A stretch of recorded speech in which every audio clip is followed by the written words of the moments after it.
আগের দিনের মেনুর যে রেসিপিটা বাকি ছিল কলকাতা স্টাইল চিকেন কষা, ওইটারই রেসিপিটা আজকে আপনাদের দেখিয়ে নেবো।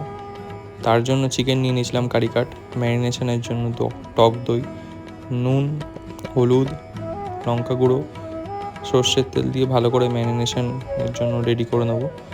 ম্যারিনেট করে চিকেনটাকে ফ্রিজে রেখে দিয়েছিলাম কিছুক্ষণ, দিয়ে ফ্রিজ থেকে ওটাকে বার করে রেখে দেবো।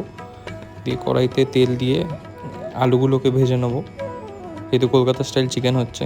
তারপর কড়াইতে তেল দিয়ে তেজপাতা, গোটা গরম মশলা, জিরে আর কুচনো পেঁয়াজ দিয়ে ভালো করে ভেজে নেবো। তার সাথে একটু পেঁয়াজে নুন আর চিনি দিয়ে দিয়েছিলাম। তারপর আদা বাটা, লঙ্কা বাটা, রসুন বাটা যে পেস্টটা ছিল ওটা দিয়ে কষিয়ে নেবো।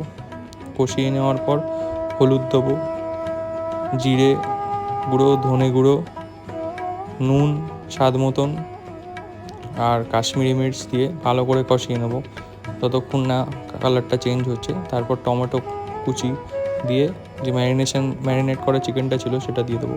তারপরে একটু চিকেন মশলা দিয়ে দিয়েছিলাম, দেওয়ার পর কষিয়ে নেবো ভালো করে যতক্ষণ না কালার চেঞ্জ একদম লাল লাল হয়ে যাচ্ছে।